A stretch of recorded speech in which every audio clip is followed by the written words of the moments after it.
Ladies and gentlemen, welcome to the Detroit Sports Sit Down. My name is Tom Murphy Jr. I got Dan Murphy and Joe Perry with me, and we are talking college football.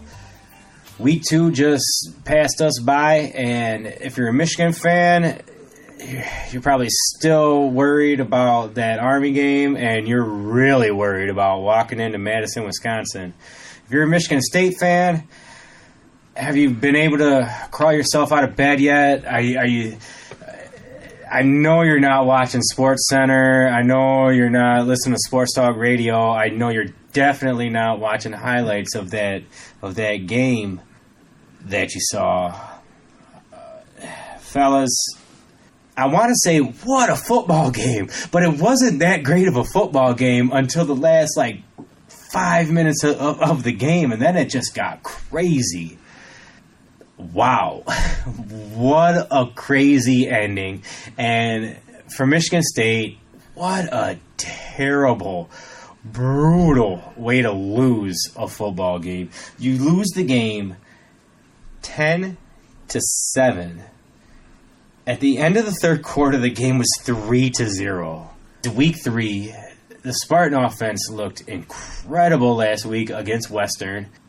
I know that's Western, it's a MAC team, but they just looked like a well-oiled machine, and things were moving. And you got this top 5 defense that's just, they're playing lights out. And you got Arizona State. This is a revenge game.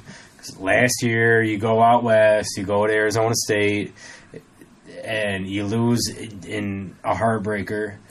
Super close game. This year it was supposed to be revenge, and instead the entire soul of the Michigan State football team just got ripped out at the end. And even after the game, there was more controversy because the last play of the game should have been a penalty that wasn't called by Pac-10 officials that were assigned the game at Michigan State. The whole thing just, and then you just go deeper and deeper into this game, or into the last even just 2 minutes. It was just crazy. So, guys, honestly, where do you even start with this Michigan State game right now? Having a couple days to process it. You know what? Why don't we just start with D'Antonio? Why don't we just start with D'Antonio and let him explain to you guys what happened with just a wild ending. And if you guys are listening to this, you already know what happened because you're already football fans. So we don't have to break it down right now, like play by play, what happened at the end. Our listeners already know. So let's just let Mark D'Antonio tell his side of this crazy story. Very disappointing outcome of the football game. A lot of things going on. Some things we can control, some things we can't control. But too many missed opportunities when you look at it. Just missed opportunities. Got to keep the quarterback in the box. Can't allow him to scramble. I think it's 4th and 15 or 4th and 14. Can't allow him to scramble. Got to leverage the football and make a tackle. We're facing up the guy, so we should be able to do that for less than 14, and the game's over. And then, at the end of the game approaches, make some plays, get down there, make the kick, find out we have 12, we don't have 12, we have 12, I don't know. But just we'll look at that. All right, so there you go. And we're talking about a man who has led for over a decade a Michigan State University Spartan football team that has, for the better part of 50 years, been, the second fiddle to the University of Michigan. But lately, Michigan State has been the best team in the state of Michigan as far as college football goes. They've been to a playoff. They've won Big Ten championship regular seasons. They've gone to Indy. They've won Big Ten championship games. They have beaten Michigan a lot lately in the last 10 years. So you have to give Coach Antonio a lot of leeway. Had things gone Michigan State's way, Coach Antonio would have. That was the game where he's currently tied for most wins at Michigan State as a head coach. His next win will give him the record. His resume is fantastic. His accomplishments are large. This game, and that in the moment, those couple moments, the big moment when quarterback Lewerke is looking to the sideline and he's just shaking his hands, saying, "What is the play? What are we doing right now?" And then Antonio's and the cameras are on him. What happened? He froze, right? Like he was indecisive. He did not know. Do you want to go for a field goal? Do you want to go for the play right now? And then just the losing of the game, and the beginning of what could possibly be an unsuccessful season again. And then you hear him in the press conference, and Dan, what do you make of this? What do you make of we had 12, then we didn't have 12? I don't know. Where is the Spartan team at right now? And especially what's up with D'Antonio? Should he still be the coach next year if this team doesn't do something miraculous? Well, it kind of goes back to what he was talking about at the first part of that clip, was when Arizona State scored the touchdown at the end. They had a 4th and 15 where the defensive line just completely spread apart. You had two ends rush outside, and then the two linebackers just completely dropped. There was literally nobody in the middle of the field. No defensive linemen, no linebackers, because the linebackers straight up dropping. And Michigan State used 2 timeouts in that series to figure out what defense they're going to use for this big play. And you got a freshman quarterback, right, who's on the road, 4th and 15. You got to get pressure on this kid, right? And the only thing he's going to, if you're going to drop this coverage, you got this incredible defense. Like, force the kid to make a play. The kid just runs right up the middle and gets 15 yards for the first down. Like, easy. Like, as soon as I saw that, I'm like, oh my God, he's going to run right up the middle. Like, it's wide open. Sure enough, he runs right up the middle and gets the first down. Like, how that defense could be on the field like that scheme could be on the field is beyond me. I mean, that's flat out on the coaches. It's a flat out coaching mistake. They used 2 timeouts in that series, really cost them going forward, because then they give up the touchdown, right? Arizona State goes up 10-7. Michigan State makes this great drive to get in position. Now you got 11 seconds left, right? They already used up the 2 timeouts in the last series, so they don't have any timeouts to use. Right, and D'Antonio is clueless on what he wants to do. He doesn't know what he wants to do. Do you want to try to call a play? If he had a situation where he was probably thinking, well, if we get sacked or we throw a pass, before first down, the clock can run out. But he's thinking about all these things. He should have already been thinking about this as they're driving down the field. Like, he should already have this in mind. Okay, we get in this situation, we're going to do this. If this happens, we're going to do this. Like, he should be thinking 3-4 plays ahead. They get in a situation, he was completely stuck. He froze, like you said. He completely froze in that situation. He didn't know what to do, so he got Lewerke yelling for the play. They don't have a play to go in, and then he finally makes the decision.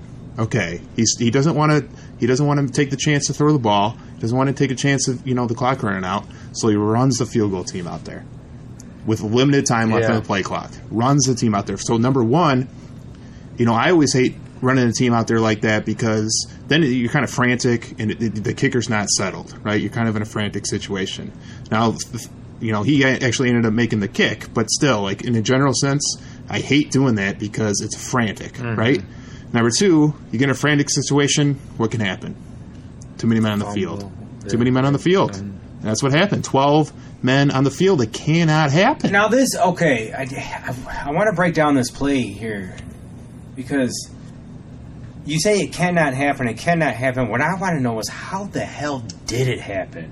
Because don't you know who's on the kick team on or TV, the field goal team? On TV, you couldn't even really tell, because they're trying to kind of like, wait a minute. Yeah, because everybody thought the kick was good. Nobody knew that there was 12 men on that field, except for like one ref who wasn't even really sure about it.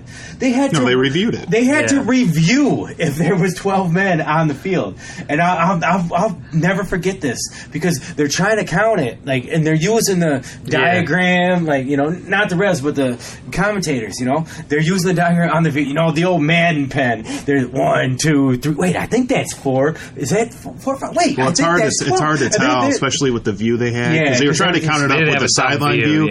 And when you got a field goal team like that, everybody's on the line and everybody's foot to foot, so it's really hard to tell. But there's a few people there's 2 people in general that needed to know. Well, God, I guess 3 for sure, and now you could say 4. Okay, I know, I keep adding up. The first 2 people need to be the 2 people that in practice, they're like, one of them's on the field and one of them's not. Okay, because they don't line up 12 guys on the line in practice, right? There's always just 11 guys on the field. So on the line, there was an extra dude there. Whoever the extra dude was should have known himself that, hey, man, not necessarily, one of us is supposed to be here. There may have been an injury. Maybe it got switched up during the game. Okay. You know, and maybe it could have been. I don't know what the situation was. I don't think it's been established, but that's how that can happen. Like, a guy gets hurt. Yeah. Maybe a guy gets hurt. A guy replaces him. That guy gets healthy. Okay. And now he's ready to go back in, and now both go out. So that's how stuff can happen. Okay, so that's on the line. How about the placeholder? The guy who is going to catch the ball and place it. He should be counting everybody. Yeah, somebody should. Yeah. But again, they're frantic because they're frantic. Right now, they don't have time to do that. They're just trying to get the ball off before the kick or before the game. The player, nobody on the actual field for Michigan State should be blamed that there were 12 people. Probably the extra guy that ran out there. I mean, it depends what the situation was. Like I said, no, I'm telling you, in this exact situation. You know what I'm saying? Because, like I said, there could have been an injury. On the sideline, something got switched maybe earlier. You know, on this situation on that field, though, somebody, and I'm putting it on. I don't know exactly who it was, and you never want to blame college kids anyway. You know, because they still are just kids, but. Somebody made a mistake. A player made the mistake. They went out but the coaches are more to blame. So because it should have never been a frantic situation. If the field goal team goes on regular, say there's like 15 seconds left, coaches up in the box can. I can tell you from my coaching perspective, I've coached up in the box. I'm always counting 12. You know, or counting 11. Make sure we got 11. If we got 12, hey, so we got 12, we got to take somebody off. Or we got 10, we need somebody. Yeah. You know, you're always counting that up in the box. But when it's a frantic situation, you don't have time to count everybody up. You're just trying to get everybody out and kick. Well, this is Division I big-time football, man. And it was a huge game. A huge game. National television at Spartan Stadium.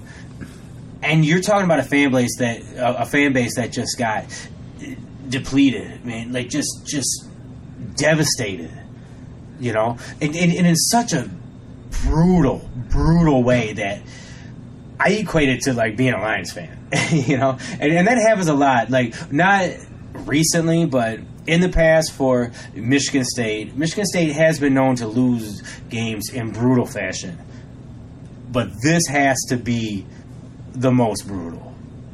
Am I right? Like, what a terrible way to lose the football game. And what an extra kick in the nuts when immediately after the game you got Dean Blandino saying, guys, listen, there was a penalty on that missed kick where and he diagrammed it. It was a clear penalty, but there's nothing you could do about it. The game's over. A couple days later, the Pac-12 as a conference has to come out and say, the officials missed a call there. So, all right, as a Michigan State football team, and with D'Antonio, with all the mistakes, with the loss, does the play at the end and the stuff that came out after, is that just an extra kick? Is that just an extra jab, you know, or can this team build off this? No. I mean, these are issues that go back before the season when we had a podcast all about it where they didn't go out and get an offensive coordinator. Like, they didn't make changes on the staff. They just moved guys around, moved the same coaching staff and moved them to different positions and expecking changes. We haven't seen the changes on the offense. No. Yeah, there's been maybe a few formations here, a few Last plays week here. against they were so, or against Western, they were so sharp. And again, it's Western, but It's Western. It's the competition. I mean, scoring 7 points against Arizona State at home. I mean, they didn't do that well in the first game either. You know, it was the defense that mostly scored most of those points. Yeah, that's true. And they only rushed for 113 yards, 3.2 yards a carry. You know State has to run the ball to be good. And when because Lewerke's not a type of quarterback that's going to win you the game. Yeah. They need to run the ball. I don't know if it's offensive line issues because that Collins looks pretty good. I would disagree with that. Lewerke looked like he could have.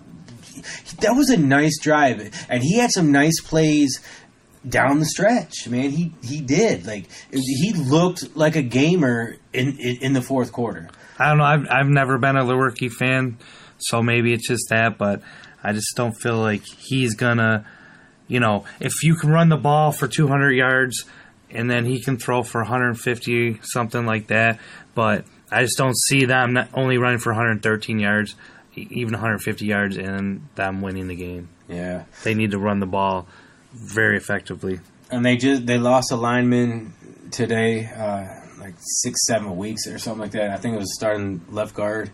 That's gonna hurt. All right, guys. Just a heartbreaking loss, and a loss that was so wild. And then with the controversy about the missed call. Now this game, it's a non-conference. Michigan State can still go on to roll, and they still have a defense that it's great. Yeah, this is a great defense led by great linebackers. They are going to be out for blood now. But all right, so going forward, at least let's go forward with this game. Can they bounce back? They got to go to Northwestern. Northwestern, a mediocre team, but always one of those like thorn in your side type teams, man. And going to Northwestern, it's not going to be easy, but it's a game that Michigan State should win. And now, especially all these guys on this team are looking themselves in the mirror. The coach is... These guys will live and die for D'Antonio. You know that. That's the kind of players that D'Antonio recruits. And now their leader is getting questioned. They feel cheated. Their fan base is turning on them, booing them off the field, trashing them on social media. Is this a team that's wounded and ready to attack? Or is this a team that's just ready to just suffer brutal defeats like all year? I think they bounce back this week, but it's not going to. I don't think this offense is ever going to light the scoreboard up, going forward into this Big Ten season. It's just not the offense we've seen, in past years where they had a dominant offensive line and dominant run game, and you could run play action and do different things. The offensive line is just not as good as it's been in years past, and Lewerke is not the same quarterback that we saw 2 years ago. Whether it's the injuries that depleted him, I don't know what it is, but he's just not. He's not the same guy, and he's not the guy that we thought was going to continue to develop and kind of be in that lineage of this Michigan State quarterbacks that have come out, the last 10 to 15 years. Hoyer and Cousins and Cook and these guys who are all playing in the NFL. Like, Lewerke's not at that level. He's just not. He's not an NFL caliber quarterback. So going forward, I think Michigan State's gonna struggle, and they're going to continue to struggle offensively. But this defense, it's a top 10 defense, man. It is a fantastic defense, and I think they go into Northwestern, and I think they bounce back and get a win. But it's going to be ugly. It's not going to be a fun game to watch. It's going to be low scoring. But I think the defense will get some turnovers and get the offense in good position, short drives, to at least get some points on the board and enough points to win. I'll say 17-10, Michigan State gets the win, but it's not going to be a pretty game. I think it's going to be 6-3. Another low-scoring, no offense game. I just don't see either team putting up a lot of points. Two defenses, Northwestern always has a tough defense, and I just, like I said, I'm not a Lewerke fan. I never have been. Maybe they need to make a change. I don't really know much about their backup quarterback situation, but they're not putting points up on the board, and to waste that awesome defense this year is just, it's not worth it than to just try with somebody else. And that's where I think that maybe they should go, is look at a different quarterback. But I see them losing 6-3. Oh, he's got them losing 6-3. Yeah. Yeah, Joe, I'm going to disagree with you a bit. I think I agree with both you guys where it's going to be a low-scoring game. It's going to be a defensive battle. I think the offense will come alive enough.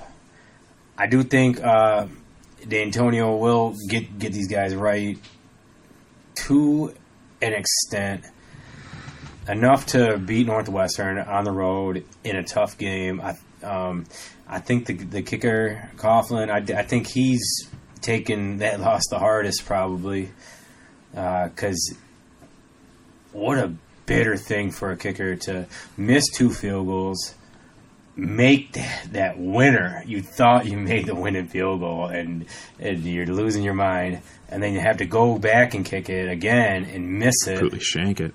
It wasn't even close. I think the defense is going to keep things close. I think the offense isn't going to light the world on fire. So I think it's going to be close, but I think Coughlin at least redeems himself in this game. And I'm going to say 2017, Michigan State wins the game. And D'Antonio survives for another week. I think he's got a year. I think he's got this season to. He's not going to get fired like mid-season.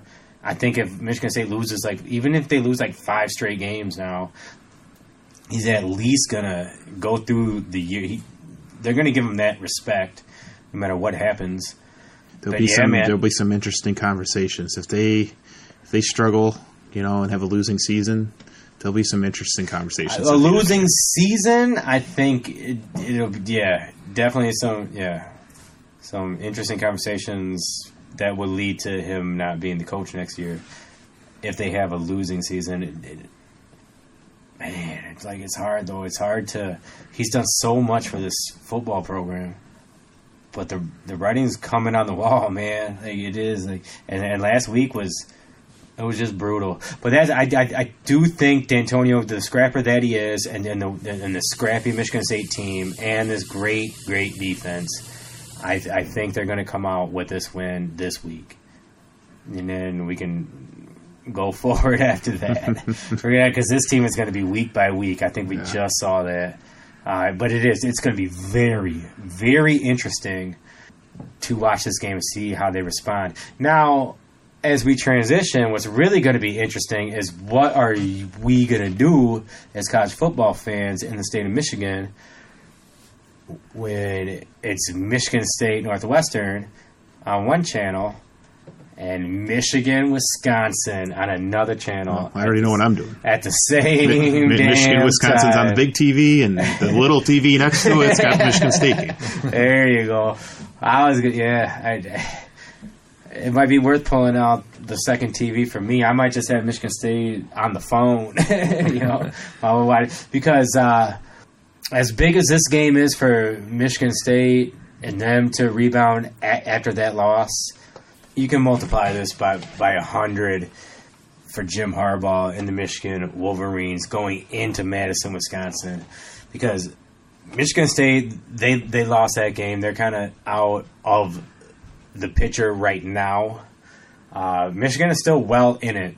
They didn't play and they dropped a spot down to 11, but we talked all about it last podcast, so we won't get into how they played in their last game, except for the fact that the way they played against Army does not lead me to believe that they're going to go into Madison, Wisconsin and beat Wisconsin, considering how Wisconsin has been playing the last 2 games. My Lord.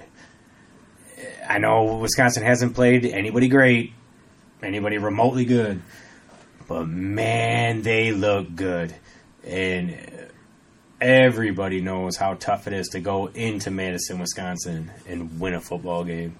So, fellas, I'm going to tell you right now, as a Michigan fan, I I'm scared. I'm scared that Michigan is not good enough. And what really scares me is that this is Jim Harbaugh's 5th year as coach now. It's all his players. The schedule lines up where you got Notre Dame at home, you got Michigan State at home, you got Ohio State at home. There's no Urban Meyer. It looks like Michigan State is on a downward spiral. This should be the year, but what a hell of a roadblock having to go to Madison, Wisconsin. Yeah, the big thing with Jim Harbaugh, you talk about going to 5th year, and the biggest question we have going into this game is the offense, and that's what's concerning. Is I think Don Brown's going to have this defense ready to go, and that's going to be one hellacious battle. That defense going up against that offensive line and that running game with Taylor, who's in my opinion the best running back in the country. Like, that's going to be a battle. But can Michigan's offense put up enough points to win this football game and do it on the road? And if it is going to be Shea Patterson, is he 100% healthy? There was talk about an oblique injury that he got the first play against Middle Tennessee when he had the fumble on that run, on that scramble run that he had. Is he 100% healthy? We talked about last week. I think it's time for Dylan McCaffrey, and I think it's his. I think it should be his show. But from the sound of it, it sounds like it's going to be Shea Patterson, and it sounds like he's going to be leading this team into Wisconsin. And I just don't know if this offense has the firepower to do what they need to do to win this football game and to go on the road and beat a high-powered Wisconsin team. We haven't seen it. And Joe, Dan said a high-powered Wisconsin team. Now, Wisconsin won their first game they won their first game 49-0. They won their second game 61-0. They haven't let a point up this year. Now, granted, they played South Florida, which is not that easy because that's the first game of the year, and they had to travel to South Florida. So you're going down there. They were dealing with weather. They were hurt. Hurricanes rolling through and whatnot. They went down there, didn't blink an eye, and beat them 49-0. And then they come home and play it. And we all know that Central Michigan is high-powered, super solid team. But 61-0, man. These are still kids that play college football. Yeah, you still shut people out. It's still like the MAC isn't, the SEC West.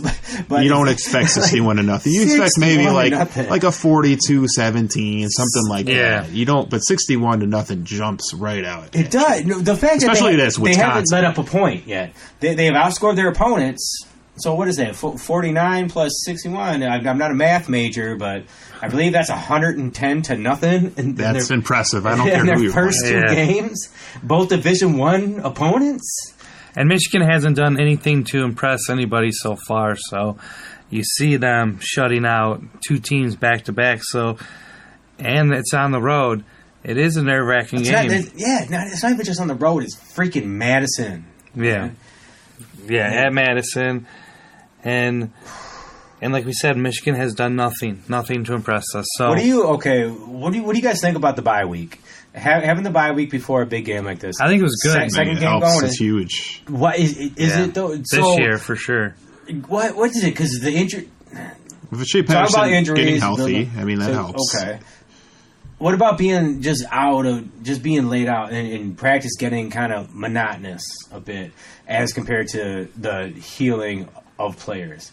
It's not like you're out like a month. It's 2 weeks, and the real advantage is, I think, for the defense and getting prepared for the offense, and especially because they're coming off an Army team that you have to prepare completely differently because you're stopping a triple option team that doesn't pass the ball hardly at all. A completely different style offense that you do not see anytime other in the year. So now it gives you a chance to kind of get back to your basics and get back to who you are as a Michigan defense. And you got 2 weeks to prepare. And you're going to face one of the best rushing teams in the country. And, perennial, incredible offensive line, right? And Jonathan Taylor is an incredible running back. And like I said, I think he's the best in the country. So to have that extra week to prepare, I think is huge for Don Brown. And I think this defense is going to come out ready to play. I really do. The question is going to be when Michigan has the ball. Is this offense good enough? Is Shea Patterson good enough? there's a couple ways I could go with this right now, with this discussion,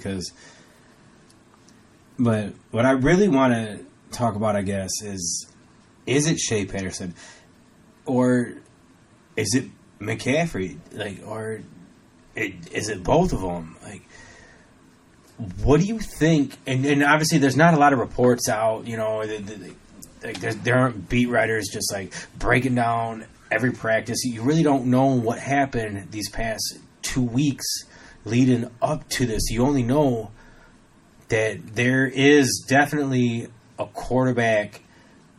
I don't want to call it a controversy yet, but there's definitely a quarterback situation. And what were they doing behind closed doors these past 2 weeks? And what do you think the situation is where okay, I think Shea's going to start, but I think if he struggles early...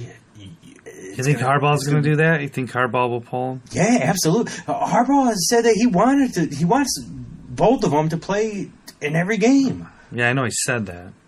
Hey, but I think if Shea struggles early, I think you'll see McCaffrey, especially if Wisconsin jumps out to a quick lead. If you see something like 10-0, 14-0 pretty quickly, and the offense is struggling, I think you could see McCaffrey pretty quickly. And this could be McCaffrey's time to shine. What a better time with everything lined up in front of you. Harbaugh's no clown, man. He knows how important this game is. And he also has to recognize that maybe Shea isn't the guy. And if McCaffrey goes in early, sparks the offense, leads some touchdown drives, and now going into the fourth quarter, it's 14-14, and they've both been playing, and McCaffrey's been showing a bit more, I think he lets the kid ride it out and see if he's the gamer. See if he's the one that's got that spark. And McCaffrey, the thing about McCaffrey, take it for what you want, but he's got the bloodline, He's got that winner bloodline, between his dad, his father, or, his dad and his brother. I just feel like we know what Patterson is, and there's just ceiling is very high for McCaffrey. So I think that you're more likely to win a national championship with McCaffrey than Shea Patterson. That's how I feel. And isn't that what it's all about? Just because he's a way better athlete. His arm, I'm still questioning a little bit if he has the arm to be the full-time quarterback, because we haven't seen it that much. So we do need to see that a little bit more. But I just feel like his ceiling is so high that you need to make that change. And I don't see Harbaugh being the type of person without injury is changing that quarterback in the middle of the game, maybe putting him in some series here or there. But I see him more of the type of guy, you play bad, we lost, okay, now it's time to move on to the next guy. So I don't know if he's going to have that quick leash with Shea Patterson in that game. I just don't see him as that type of coach. Yeah, I mean, going into the year, when they said they were going to have two quarterbacks in a two-quarterback system, I shook my head, because I just don't believe in it. I think you got to go with a guy, because if you don't, so there's a couple different situations with this, right? So Shea Patterson's constantly looking over his shoulder, right? Because he already knows that McCaffrey's going to get some series, he's going to get a couple series in the game. Now, if you're not playing well, now you're constantly thinking, oh, God, now I got to make the big play. I got to make the big play to keep my job. You're constantly thinking about it. It's on your mind, where it shouldn't be on your mind. If you're the guy, you're the guy. You shouldn't have to think about, I got this other guy. If I make mistakes, he might take over. You don't want that. You don't want that on your mind. You want your coaching staff and your players to all rally around you, and you're the leader, and you're the guy, right? And they didn't do that going into the year. They said, we got two quarterbacks. Then you don't got a starter, right? You don't have a true starter, a true leader, and I don't like it. You got two quarterbacks, you don't have one. Yep. And I think you got to settle on that one. And I just don't like it. The other thing is, now you got Dylan McCaffrey. Every time he comes in the game, it's mostly just all running. Yeah. Right. So when he comes to the game, his thought process is, I'm running the football. Now, if you put him in a starting situation, and I've already seen it when he does play. Is like when he does get in passing situations, he, as soon as there's, he doesn't get the first read, he runs. Like his first thought is, I gotta move, because, and now you're putting him in situations where he's coming in the game now. That's all he does is run. So now if he does take over, his first thought is always going to be the run. And I just don't like how they're handling this. I don't think it's a good situation for them going forward. And they got to make a decision. Like if they're settled on Patterson, they think he's the guy. Let him be the guy. He's the quarterback. He's the quarterback every series. If McCaffrey's the guy, you think he's a better athlete and he's got a better ceiling, go with him. McCaffrey's the guy. Patterson's the backup. This two quarterback thing, I just don't think it can be successful. Now there's been times, you saw it at Florida with Leak and Tebow, when Tebow came in. There was situations where Tebow came in. It's few and far between. It's very rare. It's very rare. But look, okay, I want to ask you guys, because I really don't know the answer to this question myself. Nobody will have the actual answer, but if Michigan lost to Army, would it be easier for Harbaugh to go with McCaffrey and just kind of say, okay, this season's it's kind of lost, and now we're not rebuilding, but we're kind of building for next year now, and we're going to go with McCaffrey the rest of the way? I think so. Would it make no difference at all? Like, if they won or lost last week, would it make no difference on their quarterback situation right now? I think it could. It could have made a difference for sure.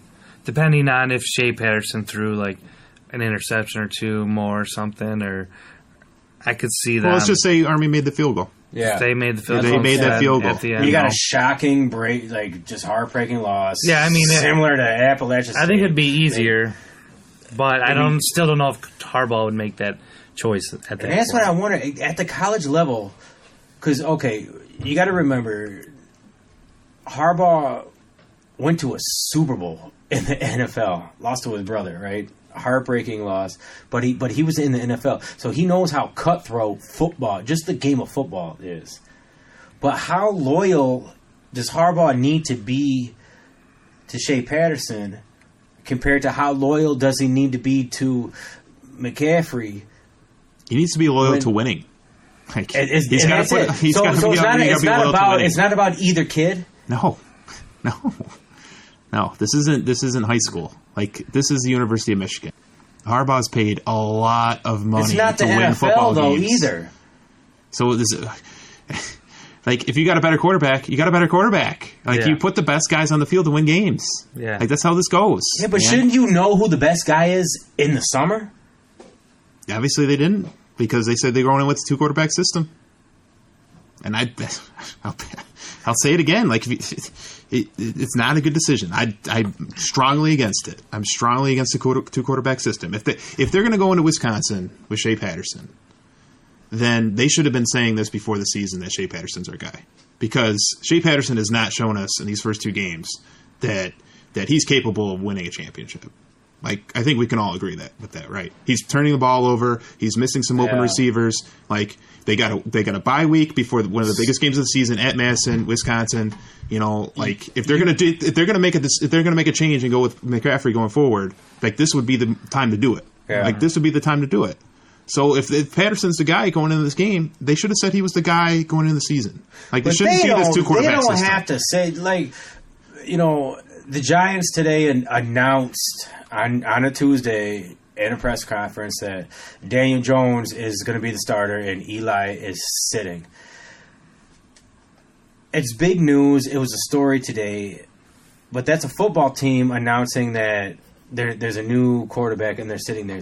In college, that doesn't happen. There's no big news development that so-and-so is starting now and this guy's sitting down.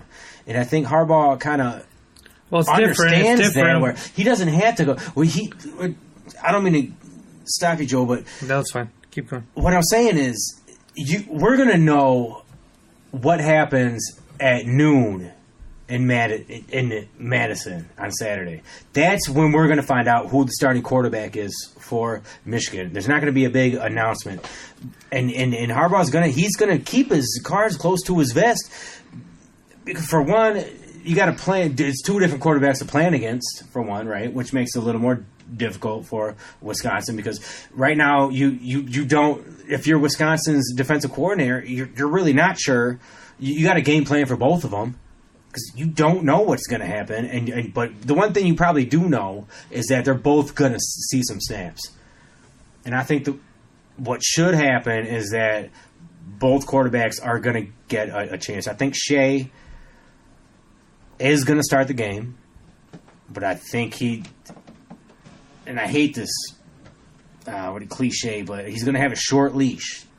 And I think you're going to see a lot of McCaffrey. And I think you're going to see some both of them. I'm with you. I disagree with it. You got to stick with one. But I think Harbaugh's still playing this where even if the first 2 games were preseason, and then you had a bye week, and now you're going into a huge game, but it's a non-division game, right? So even if they go to Madison, lose a tough game, a close, tough game, their season isn't over, especially if they can go out and beat Michigan State, Notre Dame, Ohio State, all 3 of those teams, and run the table in the Big Ten East. Yeah, you're still putting yourself in jeopardy in terms of going to the playoff. I mean, it's a huge game. It's not like a game like, oh, well, if they lose, not a big deal. Like, it's a huge deal if they lose this game. To say, well, Patterson can start the game, but if he struggles at all, we're going to go with McCaffrey. Well, if he struggles at all, that could be the difference between winning and losing. Like, if he has if he fumbles the ball a couple times, like he's done the last 2 games, correct, that can be the difference between winning and losing the game. So if you do that decision, you say, well, Patterson, first two drives he didn't look good, and he ended up fumbling another drive. We're going to go with McCaffrey now. That could be the difference. What about if you start McCaffrey and he craps the bed, like just does terrible, just looks like he's got cold feet, he's not going to eat those 2 ridiculous interceptions, and the team's down 17-0 halfway through the second quarter, and then you pull him, his confidence is shot, I don't know his mental strength, or but just as any player, you get your shot, it goes terrible, you get a quarter and a half, and you get yanked. And then you got to put in Shea, who's, his confidence is shot because he got benched. He lost his spot, but now he's got to go in with a 17-0 deficit. And then, so, like, I guess it's chess moves for Harbaugh, but really he's just shooting dice right now with these quarterbacks, right? We can bat this around all we want, but we're not in the room. Like, we don't know what the conversations are. Maybe they don't feel McCaffrey's good enough. Maybe they don't feel he's good enough, and maybe he's only good in these certain situations with these certain plays and these certain formations. Maybe that's the case. I don't think it is. Like you talked about, Tom, it's in the bloodline. Like, he's an incredible athlete. Like, he was highly recruited to be a quarterback. They brought him in. They keep touting him. How he's this great. He's an incredible athlete. Like, at some point, it's got to be the time. Like, and this is supposed to be the year. And if you don't think he is a quarterback, then use him as a running back. I mean, I don't know about all that. Like, if you have slot receiver, maybe. Or something. No. I mean, he's got the speed. If you don't think he's gonna be the starter or take over the starter, they have run plays with both of them on the field at the same time. I was there for that. It was a nightmare. It was an absolute nightmare. It was awful. Like, and it goes back to, like, go with one or the other. Like, if they go with Shea Patterson, they go with Shea Patterson. I just don't. I hate this. Well, keep coming in for certain drives. They've been going with Shea Patterson, and he's not proving. He hasn't stepped up and been the guy. He hasn't. Yeah, he hasn't taken. He hasn't, like, instilled confidence that he's the guy, and then he's going to win a championship. And I just think. I guess when I look at it, if they were both good enough that they're both going to get snaps, right? Then Dylan McCaffrey must be at a point where he can play. Like, he could go in there and start, and he's not going to just completely crap himself. Like you mentioned as a hypothetical. Like, I don't think they would be putting him in these situations and be talking about him before the season and be putting him in different series. And he's played in both games. Like, they wouldn't put him in these situations if they didn't have confidence in him, right? And you see the way the crowd cheers when he comes in. Like, he brings excitement. I do want to bring up, man, I watched a game. It was Eastern versus Illinois this Saturday. And there was a guy playing quarterback for Illinois that our fans, the name you'll recognize, it was Brandon Peters. And I was at the game when a couple years ago when Peters was playing for Michigan. And what an uproar for him to come in the game. Now, it was against Rutgers, and he lit them up. And everybody thought, oh, here we go. Peters is about to be the savior. Well, he wasn't, and now he's playing for Illinois. It worries me when we get super excited about the backup. But I think my own point here is irrelevant because I don't know if McCaffrey is a backup. I'm starting to think he's not. But I'm so torn on this because it's like you got to pump the brakes for a second because Shea was brought in. There was so much excitement when Shea Patterson got brought in here. And he was allowed to play last year. You know, there was a possibility he was going to have to sit out. You know, coming from Ole Miss, and he was such a highly touted quarterback, just going into Ole Miss. You know, and that's the SEC. And then you bring him in here, and everybody was so excited. But the results, there's those not even glimpses, man. There's been some great moments with Shea, but these first 2 weeks, this week, man, especially. The fumbles, man, the just not having pocket awareness. And with this guy right behind him and McCaffrey, I don't know. I think it all comes down to whether it's Shea, whether it's McCaffrey, whether they play both, whether they settle with one. They need more. They need more on this offense into this game. They need more on this offense going forward. Yeah. But most importantly, going into Wisconsin, they need more from this offense. All right, fellas. Predictions. Oh, man, this is a tough one. Because, like I said, I don't think Shea's the guy. And I have no confidence in them right now at all for Michigan. A little bit in their defense, but none for their offense. So I'm gonna give them the loss. I think Michigan's gonna lose. They're gonna go into Wisconsin and lose. I'll give a score of 24-17. Man, this is really tough. It's a really, really tough one. Because I think Michigan's defense is going to come to play. I really do, and I think that extra week of preparation is going to really help them. And I think it's going to be a very similar game to what we saw with Army, where Wisconsin's going to try to pound the football, control the clock. Michigan's going to have limited possessions on offense. And I think Michigan will be able to contain it. I think Wisconsin's going to end up kicking field goals, but they're going to control the clock. And Michigan's going to have limited possessions. It's what they can do in those limited possessions that they're going to have. And they got to take care of the football, and they got to limit the penalties because penalties and turnovers just killed them. That almost cost them the game against Army. So, it's hard to say. I think they're going to end up going with Shea Patterson. I think he's going to be the quarterback, and I think it's going to be similar to what we've seen the last two games. That's what I think is going to happen. And I just think Wisconsin, in the end, is going to make enough plays, and I don't think this offense is good enough, or at least not now. I think they're going to get better as the season goes along, regardless of what quarterback they go with. I think it gets better as they go along, and that's what usually happens when you got a new offensive coordinator. But I think going into this game, it's going to be a hostile environment, and it's just going to be tough. I think it's going to be too tough, and I think this offense is going to commit to some turnovers and have some big penalties that cost them in the end. And I think Wisconsin wins a close one. I'm going to say 20-14. You going to save us, Tom? Yeah, I am. I do think Michigan's going to win this game. And I think because I think this team found themselves. The quarterback situation is one thing, but the team as a whole, they were in a freaking slugfest at home with their entire season, their entire existence on the line against Army. And those are some tough dudes. I mean, come on, they're Army. Like, if they're one thing, they're tough, man. And they probably should have lost that game, Michigan, but they didn't. They found a way to survive early. I mean, like, early, man. That game, had they lost that game, and they certainly well could have, obviously, going into double overtime, and at the end of regulation, the kid kicking his first field goal was like a 50-something yarder, and he missed it, but it was close. they were inches away from losing that game, but they didn't, and they found a way to win. And I think this team rallies, and they've had 2 weeks. I think giving Don Brown 2 weeks to scheme. And I think the offense, while they're not going to open up and wildly score, the offense is going to light up Wisconsin for 50 points or nothing. But I think they're going to score enough, man. I think we're going to see some innovative offense.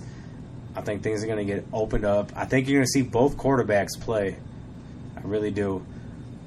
But I think the offense is going to do enough. I think the defense is going to do enough. And I think Michigan's going to come out with a hard-fought win in Madison. And it's going to shape for a successful season. So I'm going to say Michigan wins 24-21 in an instant classic. So there you go, ladies and gentlemen. It's approaching big time now, man. It is college football. It's not just here. It's heating up now, and we're here to talk about it.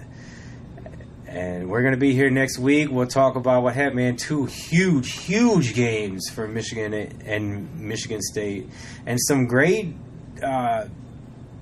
NCAA games all together. It's going to be a really fun week after kind of a lackluster week last week, man. Not too many marquee matchups. No Michigan game and no big-time national games. Yeah, it's kind of rough. Still some good games, but no real hype. Well, this week it's a lot different. Michigan State, man, they got to go to Northwestern. They have a huge game. Like, to see how they bounce back is going to be huge. Michigan, Wisconsin, it's definitely one of the games of the week. And then you got, I know we got Georgia, Notre Dame. What's the other one? Texas A&M. Auburn. Yeah, there's some good ones, man. And but we're here to talk about Michigan State, and the Lions right now. It's football season in the D. It's no longer April in the D, thank God. It's football season in the D, and we're talking about it. This is the Detroit Sports Sit Down. Peace.